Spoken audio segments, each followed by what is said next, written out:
Federalist No. 18. The same subject continued, the insufficiency of the present Confederation to preserve the Union. For the New York Packet, Friday, December 7th, 1787. Madison, with Hamilton. To the people of the State of New York. Among the confederacies of antiquity, the most considerable was that of the Grecian republics, associated under the Amphictyonic Council. From the best accounts transmitted of this celebrated institution, it bore a very instructive analogy to the present Confederation of the American States. The members retained the character of independent and sovereign states, and had equal votes in the Federal Council. This council had a general authority to propose and resolve whatever it judged necessary for the common welfare of Greece, to declare and carry on war, to decide in the last resort all controversies between the members, to find the aggressing party, to employ the whole force of the Confederacy against the disobedient, to admit new members. The Amphictyons were the guardians of religion, and of the immense riches belonging to the Temple of Delphos, where they had the right of jurisdiction in controversies between the inhabitants and those who came to consult the oracle. As a further provision for the efficacy of the federal powers, they took an oath mutually to defend and protect the united cities, to punish the violators of this oath, and to inflict vengeance on sacrilegious despoilers of the temple.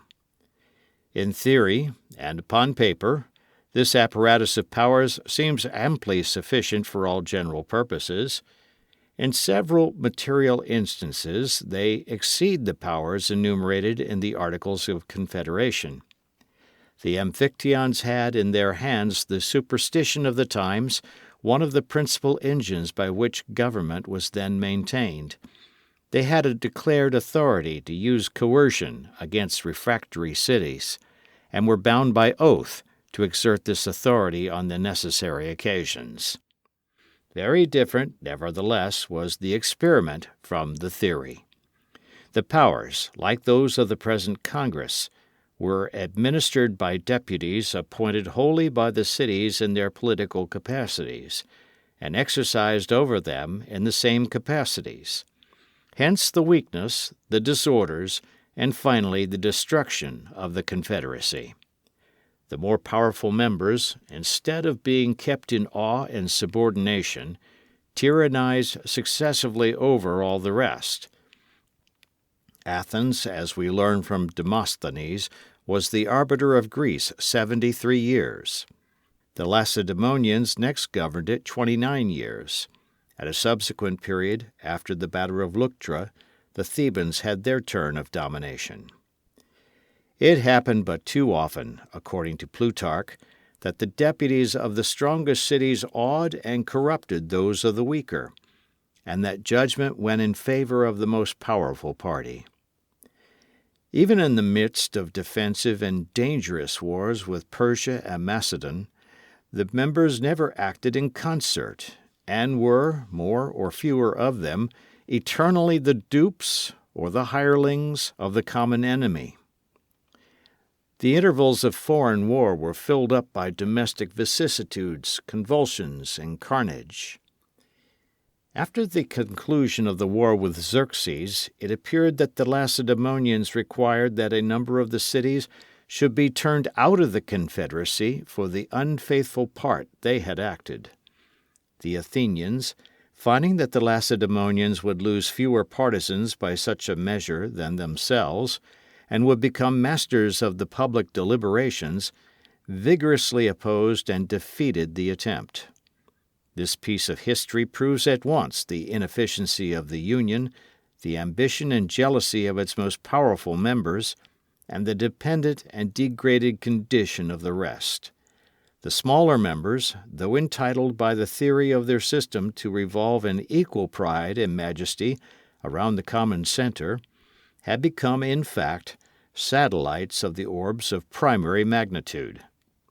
Had the Greeks, says the Abbé Milot, been as wise as they were courageous, they would have been admonished by experience of the necessity of a closer union, and would have availed themselves of the peace which followed their success against the Persian arms to establish such a reformation. Instead of this obvious policy, Athens and Sparta, inflated with the victories and the glory they had acquired, became first rivals and then enemies, and did each other infinitely more mischief than they had suffered from Xerxes. Their mutual jealousies, fears, hatreds, and injuries ended in the celebrated Peloponnesian War, which itself ended in the ruin and slavery of the Athenians who had begun it. As a weak government, when not at war, is ever agitated by internal dissensions, so these never failed to bring on fresh calamities from abroad. The Phocians, having ploughed up some consecrated ground belonging to the temple of Apollo, the Amphictyonic Council, according to the superstition of the age, imposed a fine on the sacrilegious offenders. The Phocians, being abetted by Athens and Sparta, refused to submit to the decree. The Thebans, with others of the cities, undertook to maintain the authority of the Amphictyons, and to avenge the violated god. The latter, being the weaker party, invited the assistance of Philip of Macedon, who had secretly fostered the contest. Philip gladly seized the opportunity of executing the designs he had long planned against the liberties of Greece. By his intrigues and bribes he won over to his interest the popular leaders of several cities. By their influence and votes, gained admission into the Amphictyonic Council, and by his arts and his arms made himself master of the confederacy. Such were the consequences of the fallacious principle on which this interesting establishment was founded. Had Greece, says a judicious observer on her fate, been united by a stricter confederation, and persevered in her union, she would never have worn the chains of Macedon, and might have proved a barrier to the vast projects of Rome. The Achaean League, as it is called, was another society of Grecian republics which supplies us with valuable instruction. The union here was far more intimate, and its organization much wiser than in the preceding instance. It will accordingly appear that though not exempt from a similar catastrophe, it by no means equally deserved it. The cities composing this league retained their municipal jurisdiction, appointed their own officers, and enjoyed a perfect equality. The Senate, in which they were represented, had the sole and exclusive right of peace and war, of sending and receiving ambassadors, of entering into treaties and alliances, of appointing a chief magistrate, or praetor, as he was called, who commanded their armies, and who, with the advice and consent of 10 of the senators, not only administered the government in the recess of the Senate, but had a great share in its deliberations when assembled. According to the primitive constitution, there were 2 praetors associated in the administration, but on trial a single one was preferred. It appears that the cities had all the same laws and customs, the same weights and measures, and the same money. But how far this effect proceeded from the authority of the Federal Council is left in uncertainty. It is said only that the cities were in a manner compelled to receive the same laws and usages. When Lacedaemon was brought into the league by Philopaemen, it was attended with an abolition of the institutions and laws of Lycurgus, and an adoption of those of the Achaeans. The Amphictyonic Confederacy, of which she had been a member, left her in the full exercise of her government and her legislation. This circumstance alone proves a very material difference in the genius of the 2 systems.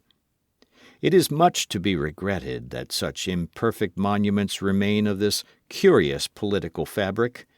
Could its interior structure and regular operation be ascertained, it is probable that more light would be thrown by it on the science of federal government than by any of the like experiments with which we are acquainted.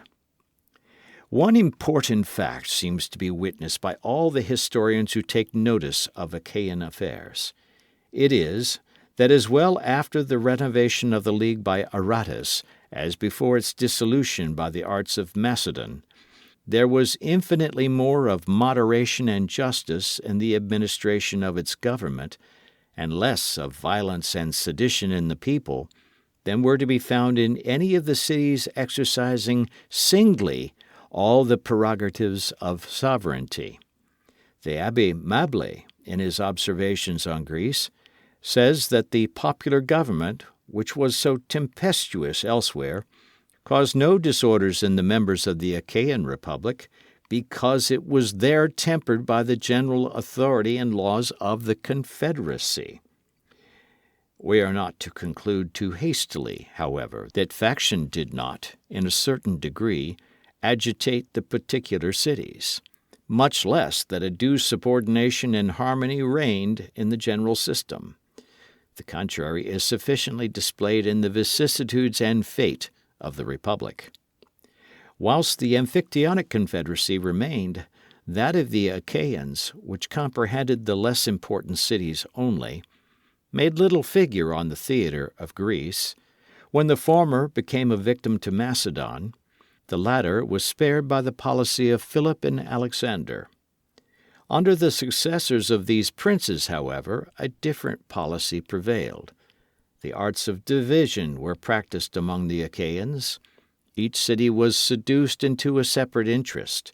The union was dissolved. Some of the cities fell under the tyranny of Macedonian garrisons, others under that of usurpers springing out of their own confusions. Shame and oppression ere long awakened their love of liberty. A few cities reunited. Their example was followed by others as opportunities were found of cutting off their tyrants. The League soon embraced almost the whole Peloponnesus. Macedon saw its progress, but was hindered by internal dissensions from stopping it.